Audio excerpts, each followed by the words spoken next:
Okay, so we're continuing with reading out my Immortal, the horrendous Harry Potter fanfic. I'm on chapter 4. Notice, publisher's note, which is the reposter's warning. This chapter contains Tara's idea of a lemon, so if you're not mature enough to handle this, skip it, you decide. It gets smutty. Just fair warning, you really don't want to listen to this with your grandparents out in the room with the volume on. Chapter 4, author's note. I said stoop flaming, okay? Ebony's name is Enobi, not Mary Sue, okay? Oh, Mary Sue.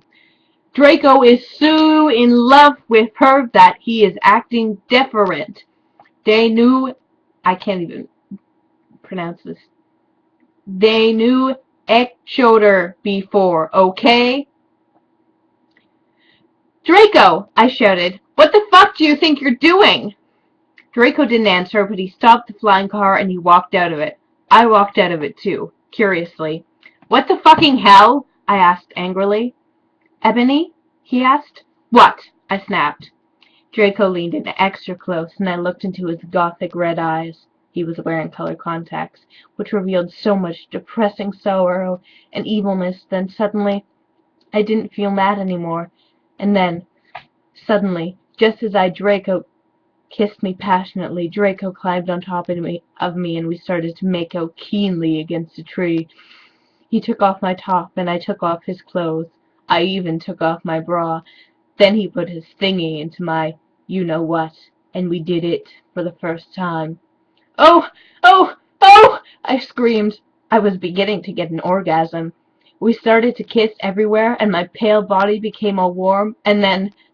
What the hell are you doing, you motherfuckers? It was Dumbledore. End of chapter 4. Chapter 5, author's note. Stop flaming! If you flame it means you're a prep or a poser. The only reason Dumbledore swore is 'cause he had a headache, okay? And on top of that, he was mad at them for having sex. 2 X's. P.S. I'm not updating until I get 5 good reviewers. Dumbledore made Draco and I follow him. He kept shouting at us angrily. You ludicrous fools! He shouted. I started to cry, tears of blood down my pallid face. Draco comforted me. When we went back to the castle, Dumbledore took us to Professor Snape and Professor McGonagall, who were both looking very angry. They were having sexual intercourse in the Forbidden Forest, he yelled in a furious voice. Why did you do such a thing, you mediocre dunces? Asked Professor McGonagall. How dare you? How dare you? It's a question. How dare you? Demanded Professor Snape. And then Draco shrieked, Because I love her! Everyone was quiet. Dumbledore and Professor McGonagall still looked mad, but Professor Snape said, Fine. Very well. You may go up to your rooms. I should do this in an accent, shouldn't I? Draco and I went upstairs, where the teachers glared at us. Are you okay, Ebony? Draco asked me gently. Yeah, I guess, I lied. I went into the girls' dorm and brushed my teeth and my hair and changed into a low-cut black floor-length dress with red lace all around it and black high heels. When I came out, ... Draco was standing in front of the bathroom, and he started to sing I Just Want to Live by Good Charlotte. I was so flattered, even though he wasn't supposed to be there. We hugged and kissed. After that, we said goodnight, and he reluctantly went back into his room. End of chapter 5.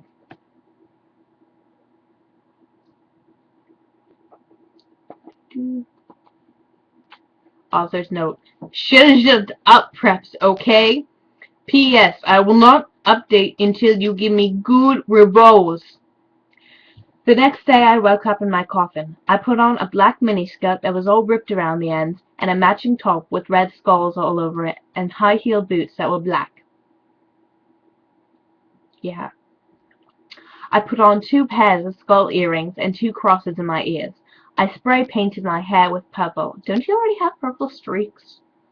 In the great hall I ate some Count Chocula cereal with blood instead of milk and a glass of red blood. No, it wasn't red blood. You were just drinking, like, yellow blood.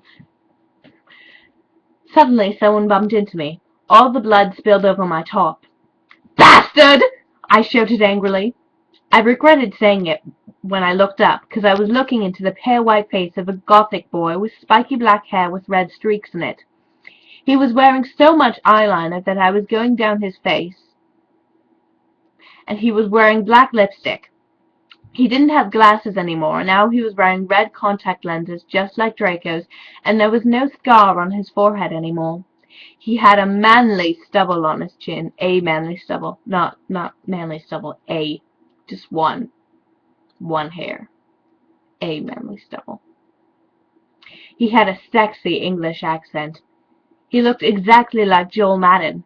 He was so sexy that my body went all hot, and when I saw him, kind of like all hot when I saw him, kind of like an erection, only I'm a girl, so I didn't get one, you sicko.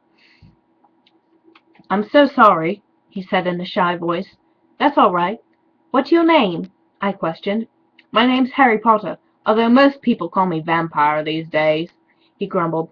Why? I exclaimed. Because I love the taste of human blood, he giggled.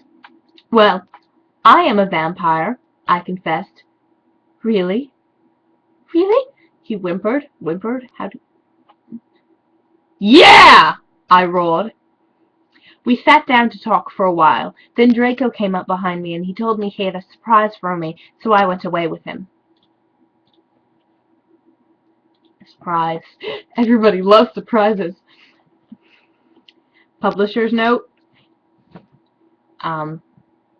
There's porn again. I'm gonna read that. Author's note. Well, okay, you guys, I'm only writing this because I got 5 God reviews. In BTW, I won't write the next chapter till I get 10 good wounds. 10 God wounds. Stop flaming or I'll report you. Ebony isn't a Mary Sue, okay? She isn't perfect. She is a Satanist. And she has problems. She's depressed, for God's sake. Draco and I held a pale white hand with black nail polish as we went upstairs. I was wearing red Satanist things on my nails in red nail polish. I think she means signs. Author's note. See, that does sound like a Marusu to you. Oh, does that sound like a Marusu to you? I waved to Vampire. Dark misery was in his depressed eyes. I guess he was jealous of me that I was going out with Draco. Anyway, I went upstairs excitedly with Draco. We went into his room and locked the door. Then, ... We started Frenching passionately and took off each other's clothes enthusiastically. He felt me up before I took off my top. Then I took off my black leather bra and he took off his pants. We went on the bed and started making out naked, and then he put his boy's thingy in mine, and we had sex! See? Is that stupid? It's, I think, an author's note, but there's no sign for it. Oh, Draco! Draco! I screamed while getting an orgasm, when all of a sudden I saw a tattoo I had never seen before on Draco's arm.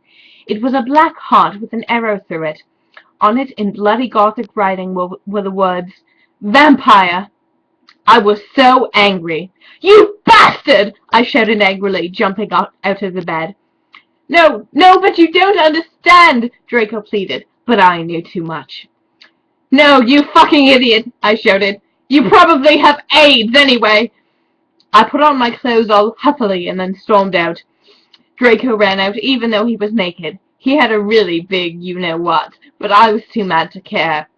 I stomped out and did so until I was in Vampire's classroom where he was having a lesson with Professor Snape and some other people. Vampire Potter, you motherfucker! I yelled. End of chapter 7. Chapter 8. Author's note. Stop flassing, okay? If you do, then you are a prep. I'm a prep. Everyone in the class stared at me, and then Draco came into the room, even though he was naked, and started begging me to take him back. Ebony, it's not what you think! Draco screamed sadly. My friend Bloody Mary Smith, B''Loody, smiled at me understatedly.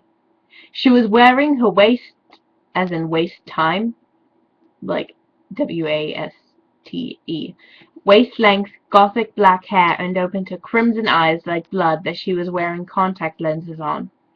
She had pale white skin that she was wearing white makeup on. Hermione was kidnapped when she was born.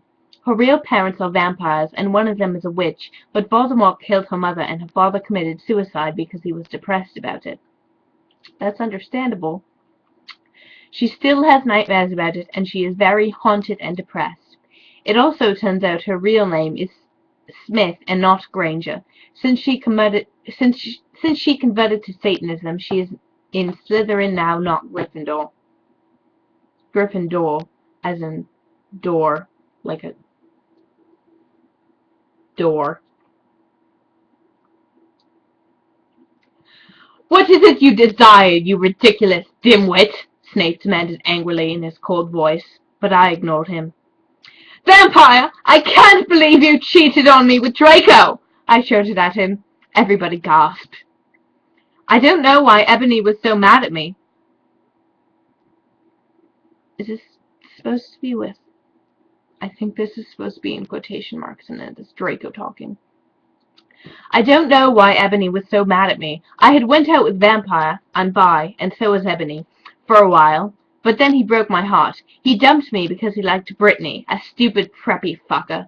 We were just good friends now. He had gone through horrible problems, and now he was gothic. Haha, like I would hang out with a prep. I don't know who's supposed to be saying that at all. But I'm not going out with Draco anymore, said Vampire. Yeah, fucking right. Fuck off, you bastard, I screamed.